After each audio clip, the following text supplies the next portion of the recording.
જીવનમાં સાચી ભક્તિ એ લોક સેવા છે અને આવા ઉમદા અભિગમ સાથે 45 વર્ષથી તબીબી સેવા સાથે સંકળાયેલ ડોક્ટર પ્રવીણ પટેલ શું કહે છે તબીબી વ્યવસાય વિશે એ જાણવા જેવું છે।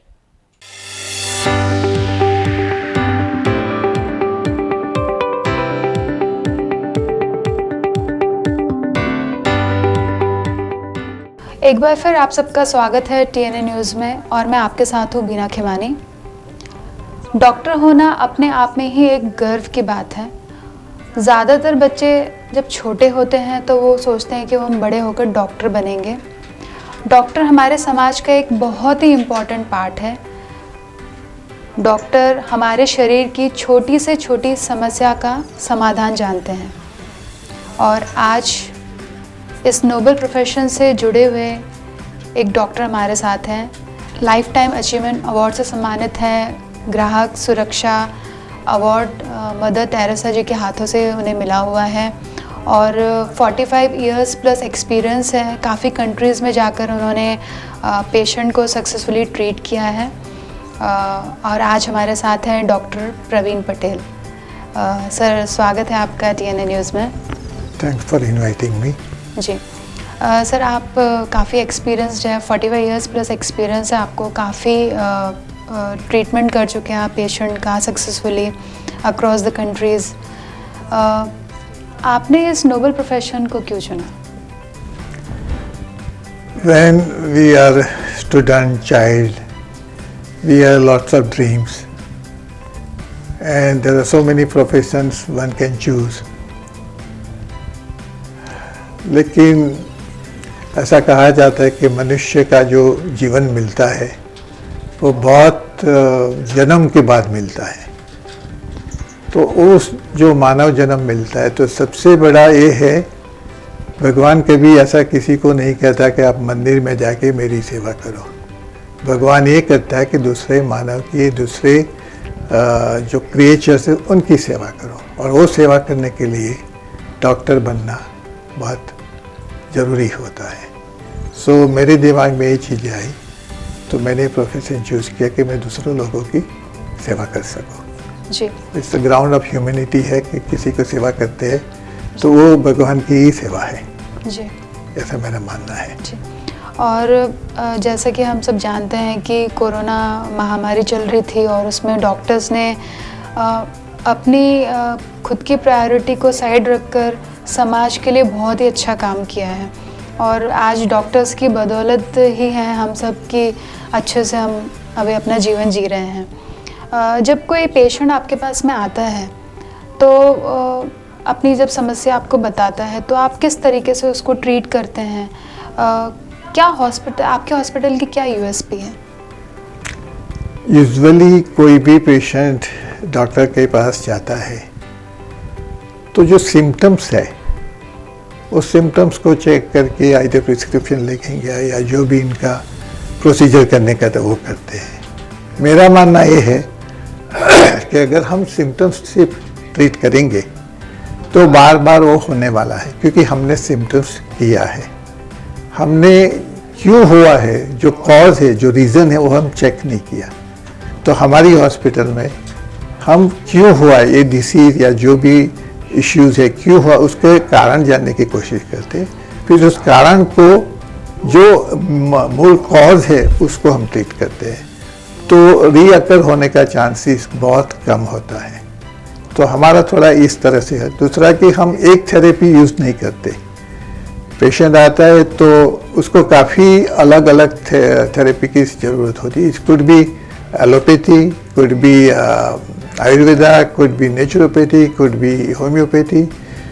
तो मैं ऐसा मानता हूँ कि पेशेंट को जो भी अच्छा कर सकता है उसका यूज़ करो, चाहे वो कोई भी पैथी हो।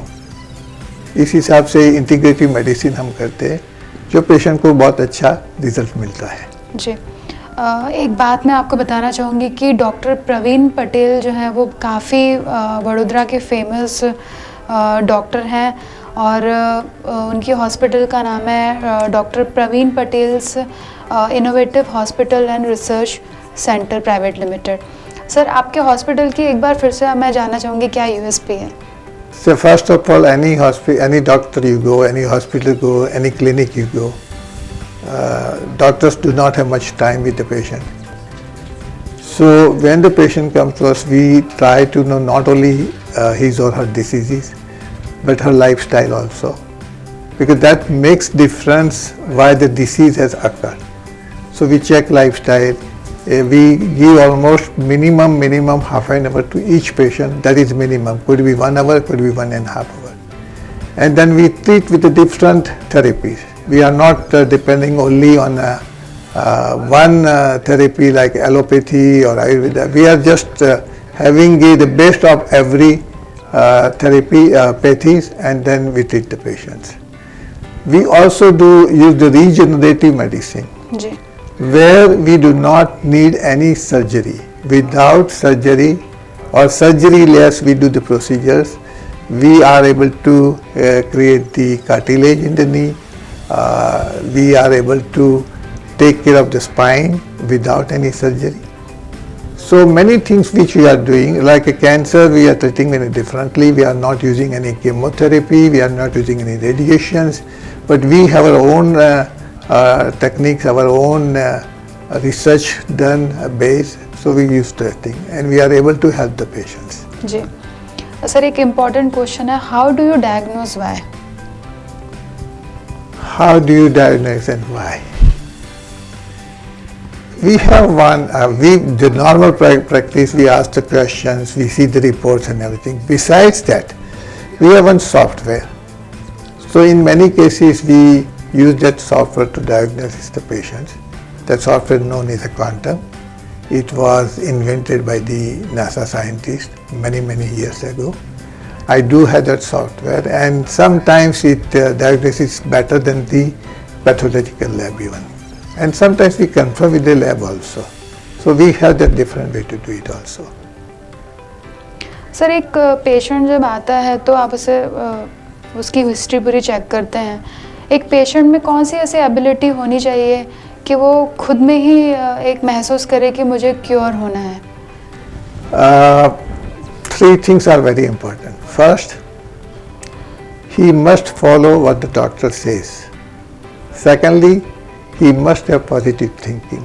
And third, he must have faith in his or her doctor, whoever the doctor is, regardless. So these 3 things are required. If the patient is not thinking positive, if the patient is thinking negative, I don't think any doctor will be able to help, because he or she doesn't believe that she or he can be all right. अपने आप को खुद पे यकीन होना चाहिए कि हमें ठीक होना है. Exactly. जी तभी वो काम होता है. कोई भी चीज में वो तभी काम करेगा, वरना नहीं करेगा. जी बिल्कुल. जी सर, क्या मैसेज देना चाहेंगे हमारे TNN के व्यूअर्स को, आपके पेशेंट्स को? मैं ये मैसेज देना चाहूँगा कि everybody should think positively. They should have faith in themselves first. They should also do the regular exercise. They should have the proper diet and stay away from all this fast food life. If they should do the meditation also, if necessary, or if they like it, they should do yoga also. These all things are natural things which help them to remain healthy and think positive. जी We are also, I have one dream that sooner or later my hospital do all the free services. Oh, very nice. So we are thinking in a different way how to do this thing. It's a major task, but hopefully I think I would be able to do that. जी बिल्कुल sir. आपका अगर ऐसा initiative रहेगा तो हमारे समाज को बहुत ही फ़ायदा पहुंचेगा इससे. So there are many patients who are not able to afford the medical cost, and if we can do something free, we have one NGO on my mother's name, Daiva Education and Health Trust. So we are doing time to time some fund from that fund also. जी So we are doing like that, and we are in a process that we might be able to do that free of cost, the treatment to the many needy patients. जी। That is my dream. Thank you so much sir, thank you so much. आपकी इन सब बातों को ज़रूर हमारे viewers देख रहे होंगे और ज़रूर आपसे कुछ सीखेंगे। Thank you, thanks for inviting. तो ये थे डॉक्टर प्रवीण पटेल जी, जिनसे काफ़ी कुछ जानने को मिला हमको। और एक बात हमें ये जानने को मिली कि डॉक्टर एक प्रोफेशन है, पर ये साथ में एक नोबल प्रोफेशन भी है। वाकई में किसी भी समाज में डॉक्टर बहुत ही इम्पोर्टेंट रोल प्ले करता है। तो आपसे फिर मुलाकात होगी। नमस्कार।